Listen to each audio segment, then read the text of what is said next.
Waalaikumsalam warahmatullahi wabarakatuh. Innal hamdalillah usolli wa usallimu ala Rasulillah wa ala alihi wa sahbihi wa man tabi'ahu ila yaumil qiyamah. Amma ba'du fa ya ibadallah ittaqullaha haqqa tuqatih wa la tamutunna illa wa antum muslimun. A'udzu billahi minasyaitonir rajim. Bismillahirrahmanirrahim. Fa alhamaha fujuraha wa taqwaha.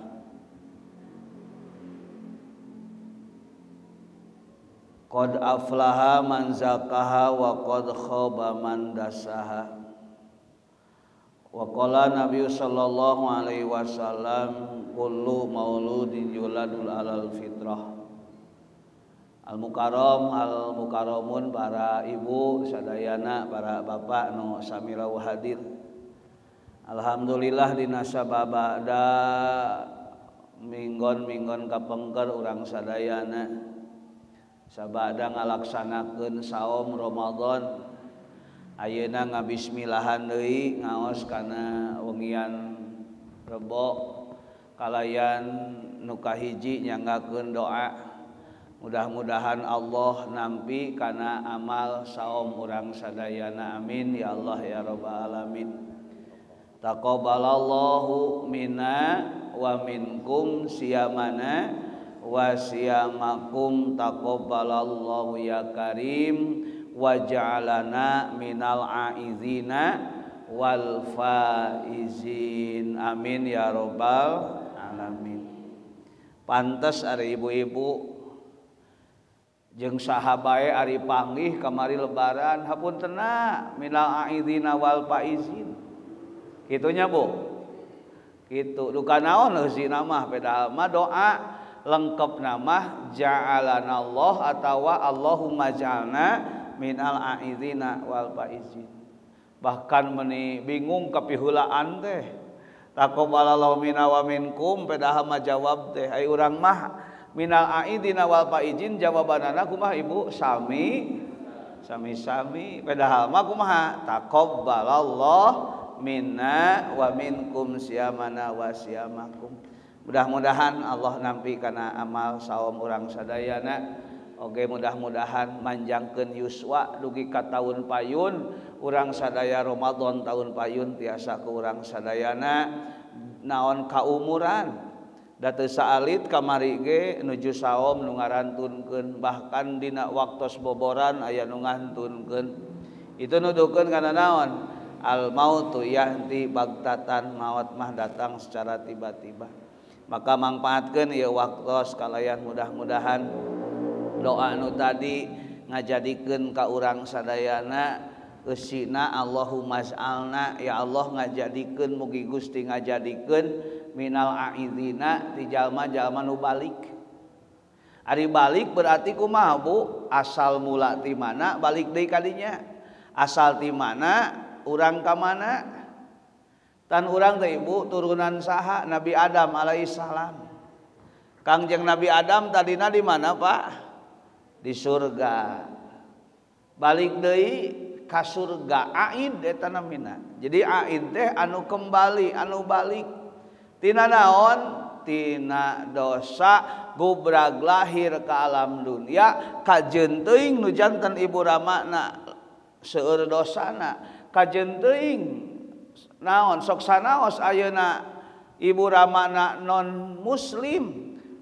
Sanaos ayeuna ibu ramana atanapi eta murang kalih ladang dina luar pernikahan tetep ari budak nu lahir mah kaayaan suci. Kumaha Bu? Kullu mauludin yuladu alal fitrah. Setiap anu lahir dilahirkeun dina kaayaan suci. Ulah sok nyalahkeun budak, budak mah lain ladang hayang Ibu. Da jelema naon ibu jalmi punten nu hoyong gaduh putra.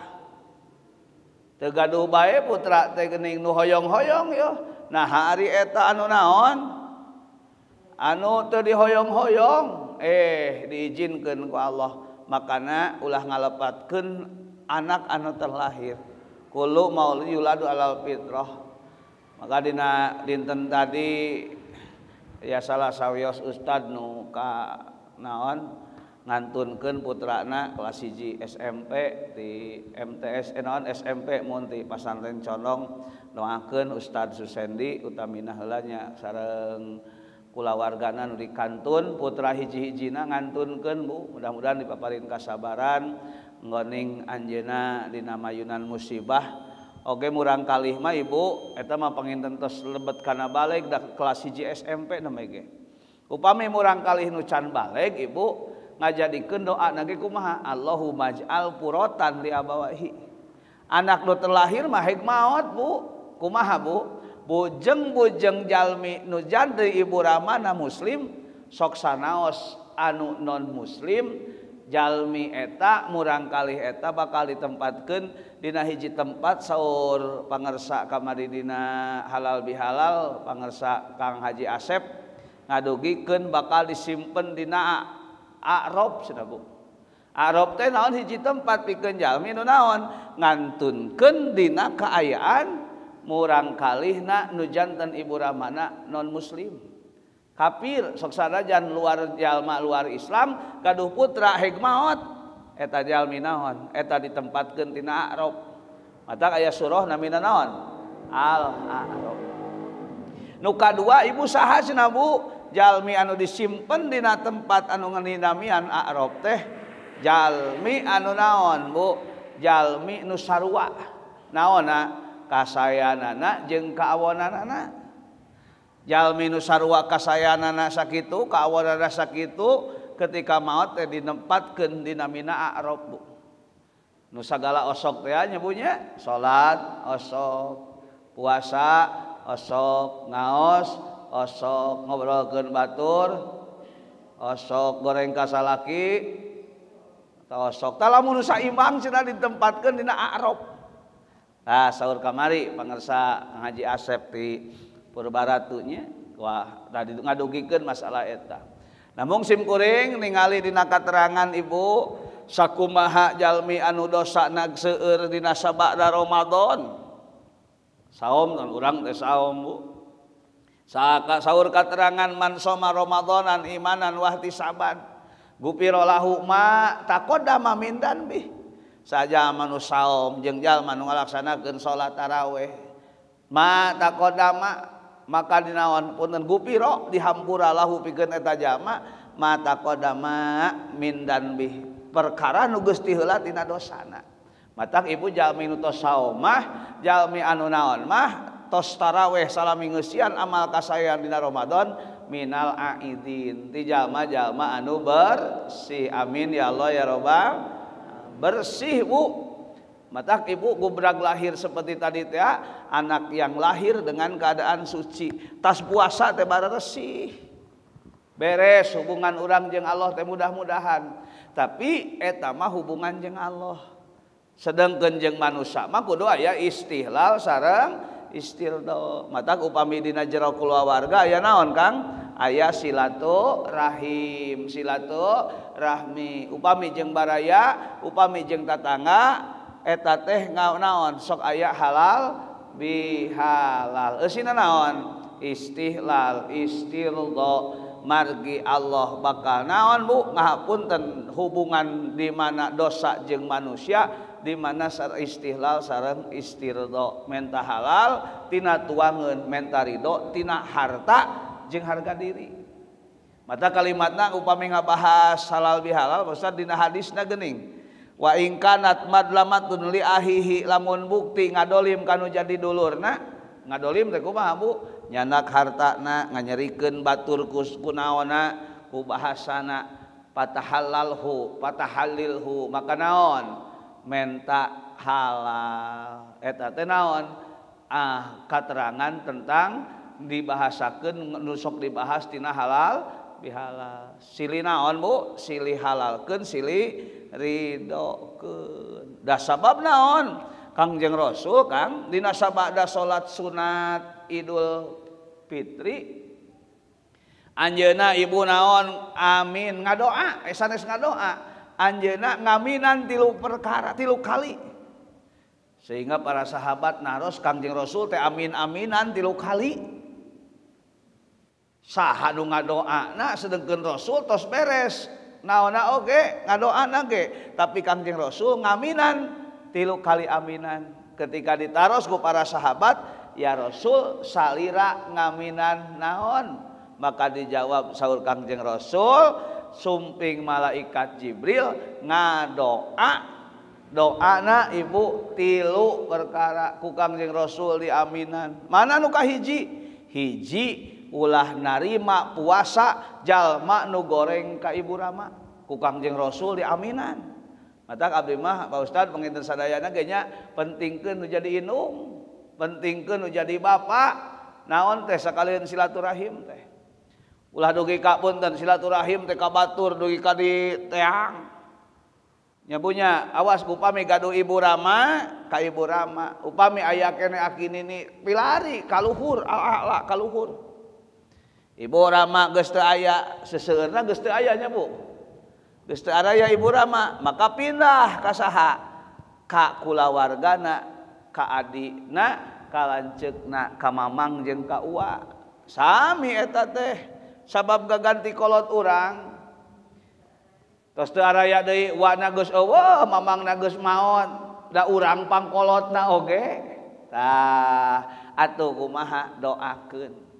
Sakalian maka kamari gaduh program Ibu di lembur-lembur mah program. Kajen teuing reka mana gepek, reka Panganaran mangga.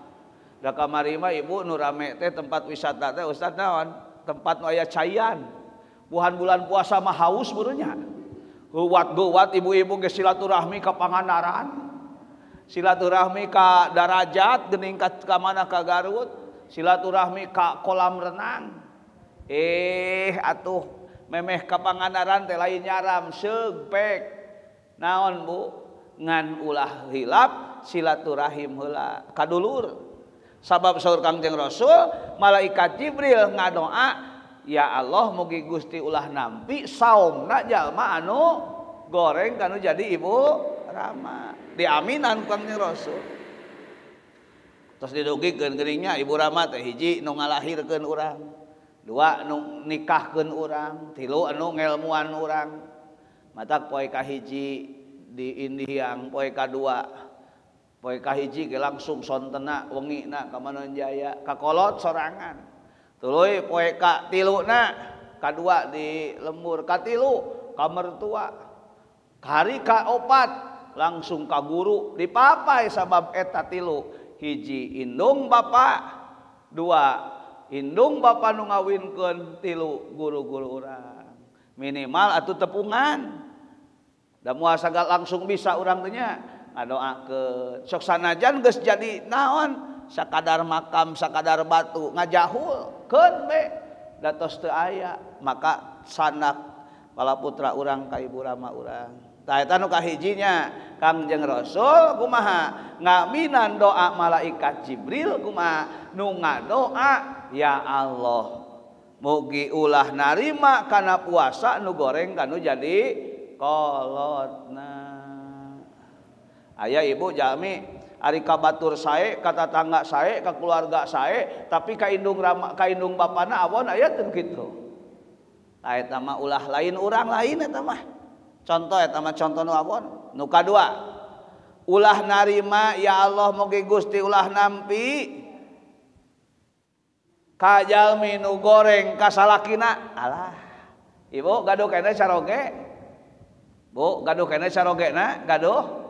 Eta papai-mapai kabeh dipapai silaturahim teh ti mimiti ti masjid bubar ka baraya ka tatangga nah kasalaki can minta hampura tan inget-inget bapana hampura cenah ae geus kesangan geus kaditu ka dieu geus capek karek minta hampura sedengkeun malaikat Jibril doana kumaha ya Allah ulah nampi kana doa kana saumna jalmi nu awon kanu janten carogena nya Bu cik punten upami di etang ku urang dosa urang loba parasea jeung tatangga loba parasea jeung salaki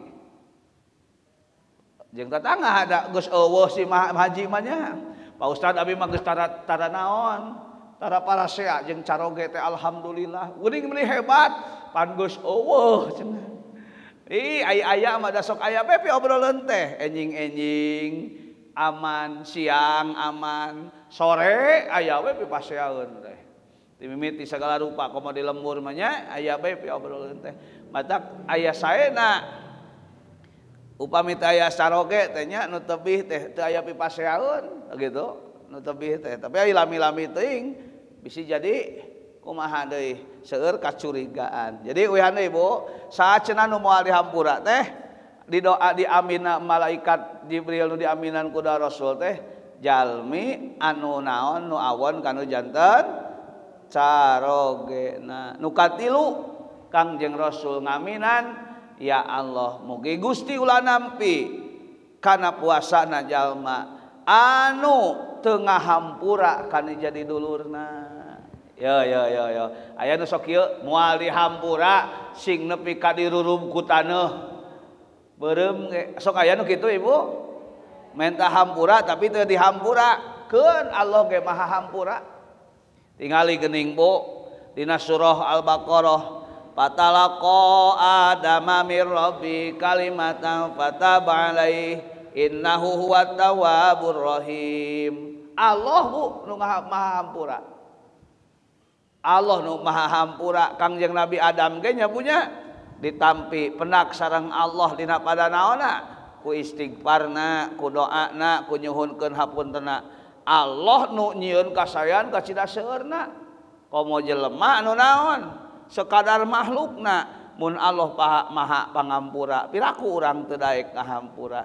Jadi na surah Al-Baqarah nya Bu jalma naon apunten uyan deui doa malaikat Jibril nu diaminan Kangjeng Rasul ya Allah mugi Gusti ulah nampi saomna jalma nu teu ngahampura kana dosa nu jadi dulurna. Naudzubillah urang mah sing gede hampura. Pan ciri jalma nu takwa teh jalma anu hampura. Bahkan pangsae-sae nanya Bu ngahampura kanu sanes teh. Komo sabada bulan puasa geuning qaulu ma'rufun sing alus nyarios wa magfiratun gede hampura. Kalimatna kumaha Bu? Khairu min shadaqatin yatbahu ada leuwih alus daripada sedekah nu matak nyieun pilara. Tah kitu Bu. Jadi wean deui nu katiluna nyaeta doana ya Allah mugi Gusti ulah nampi kana saomna jalmi anu naon teu ngahampura kanu jadi dulurna. Maka pangaosan ayeuna nembe ka ieu dinten ayeuna Bu ieu teh niatan we hitung-hitung halal bihalal pedah katingali aya panci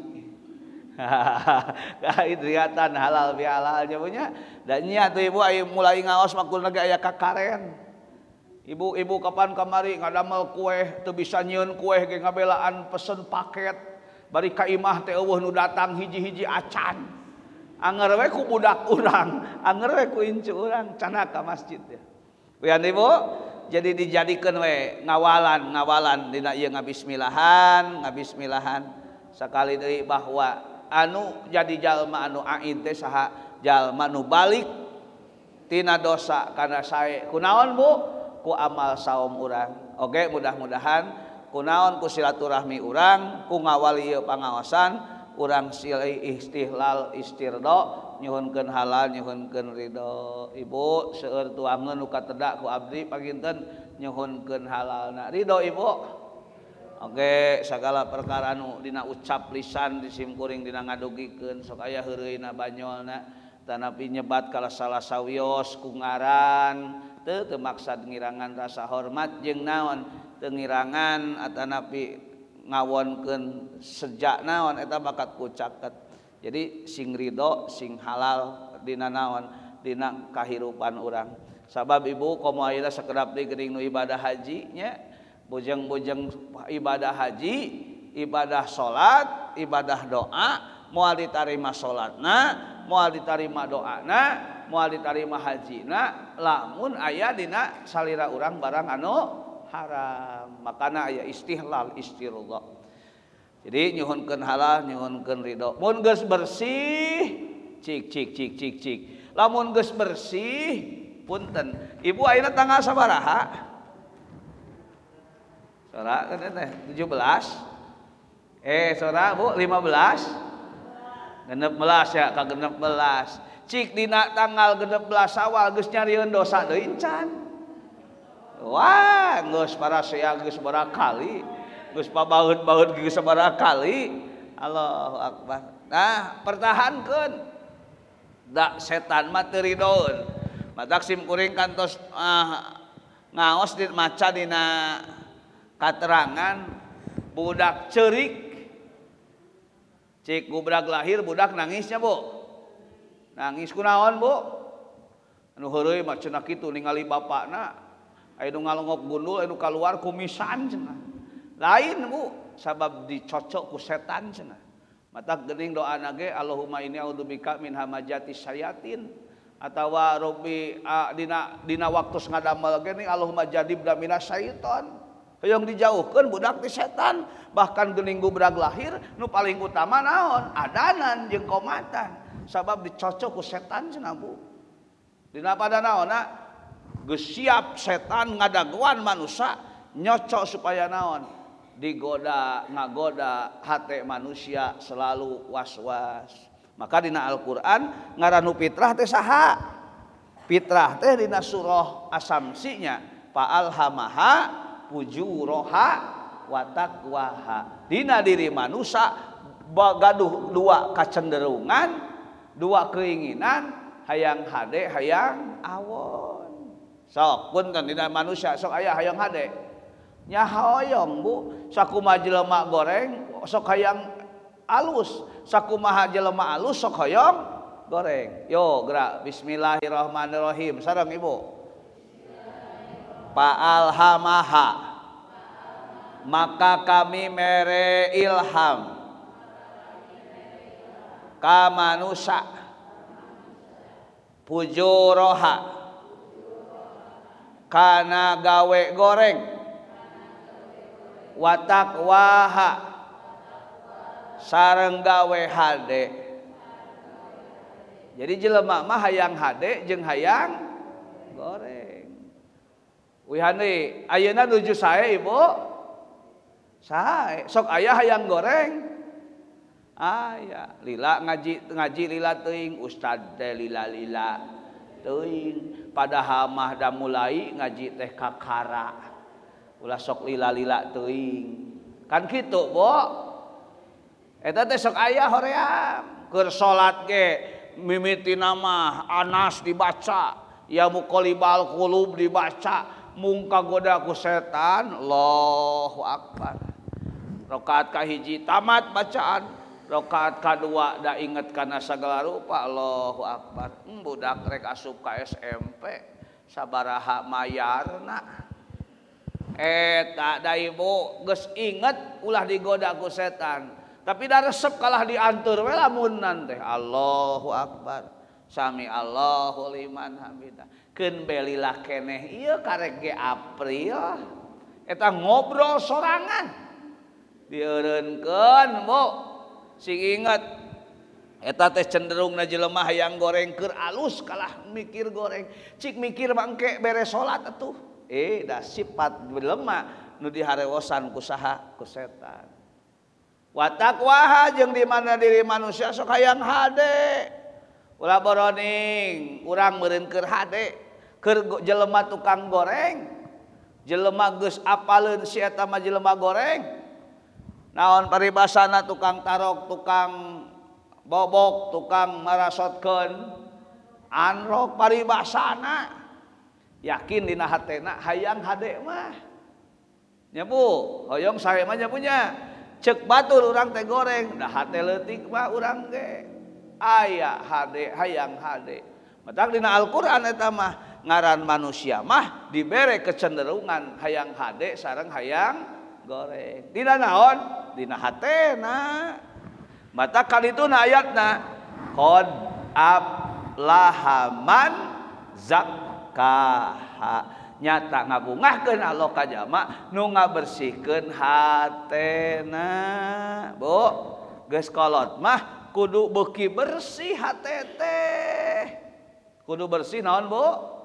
Hate. Cik urang nu kudu dibersih anu urang resep ngabersihan ngabersihan beungeut resep ngabersihan hate duanana saena mah hate engke ge Bu terpancar jelema nu soleh hatena bakal katingali pancaran solehanana nya punya jalma nu hatena alus mah teu goreng teu baeud teu manyun seuri we marah mai we cik kira-kirana ibu anu kecut anu hasum anu naon Bu nu manyun kira-kirana hatena keur alus tapa keur goreng keur awon nya matak saumur katerangan qad aflaha man zakaha nyata bunga nyata ngabungahkeun ka Allah ka jalma nu ngabersihkeun kana di dirina ulah aya panyakit hate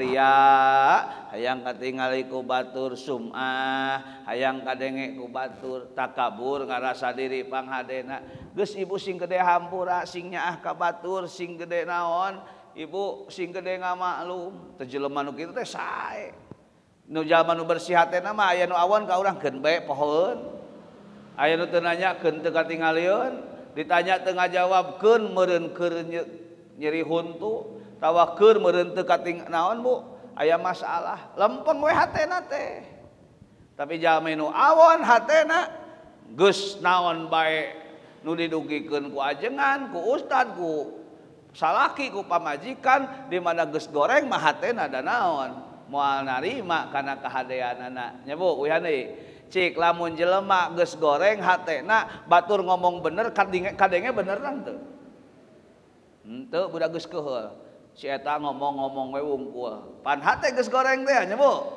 tapi upami nya jalmi nu sae hatena bakal kaluar tina bahamna bakal kaluar tina raut mukana kebaikan ngan hatena goreng wa qad hoba mandasaha nyatana ogi jalma anu naon jalma anu awon hatena uihan deui mudah-mudahan Allah ngajaga ngaraksa ka urang sadayana tina pirang-pirang dosa padamelan salami Ramadan kamari sing jadi ngiparatan kana dosa-dosa urang sadayana oge saumna urang sing jadi ngahapus naon naikeun darajat payeuneun Allah Subhanahu wa taala sabab ibu nu ngahalangan diri urang jauh jeung Allah teh ngajauh ngahalangan kana deukeut jeung Allah tegesna jadi jauh jeung Allah teh ku sabab dosa jeung baraya jadi beda jeung dulur jadi teu akur teh eta teh jadi beuki jauh jadi nu ngajauhkeun diri urang ka Allah jeung ngajauhkeun ti manusia teh nyaeta dosa urang dicontohan ayatna kumaha Bu terakhir Nabi Adam geuning waktos di surga kumaha kalimatna numutkeun Quraisy Shihab kumaha kalimatna kumaha Bu wala taqrabu hadihi sajarah ulah ngadeuketan kana ieu tangkal saur saha dauhan Allah ka saha ka Kangjeng Nabi Adam alaihi salam ulah deukeut kana ieu tangkal berarti Allah geus caket sareng saha sareng Nabi Adam caket jeung saha Siti Hawa anjeunna ngalanggar we da deui sifat manusia ibunya ketika aya parentah sok hayangna teh ngalanggar wae kan urang ge ngalawan wae nya Bu ketika geus ngalanggar kumaha Kangjeng Nabi Adam dikaluarkeun ka alam dunia jadi tebih ti saha tebih ti Allah tebih ti saha tebih ti Siti Hawa tah loba jelema jeung dulur teu akur teh kusabab naon dosa sok punten ibu-ibu mun urang bohong kira-kirana jadi deukeut atawa jadi jauh jeung jelema jadi jauh jelema kabohongan jadi nyerieun hate jauh we jeung urang tah ternyata salila ieu anu ngajauhkeun diri jeung Allah diri jeung manusia teh nyaeta dosa matak sakali deui ieu pangajian dina raraga ngadoa ka Allah dina raraga ngadoa nyuhunkeun ka Allah mudah-mudahan Allah ngajaga ngaraksa kana diri urang sadayana minal aidina wal faizin taqabbalallahu minna wa minkum. Mudah-mudahan sanes kantena dibarokahan ku Allah, barokah harta, barokah yuswa sareng barokah kulawarga. Amin ya Allah ya rabbal alamin. Wa idza syalaka ibadi fa inni qarib. Di mana menta jadi dekeutna ka Allah mah ku seueur, menta ku seueur ngadoa. Jeung jelema mah di mana menta wae aya bosna. Yuk urang salamina naon bae pada melan jadi doa ka Allah Subhanahu wa taala. Yuk sareng bismillahirrahmanirrahim. Allahumma ja'alna minal aidina wal faizin. Taqabbalallahu minna wa minkum siyamana wa siyamakum taqabbal ya karim. Assalamualaikum warahmatullahi wabarakatuh.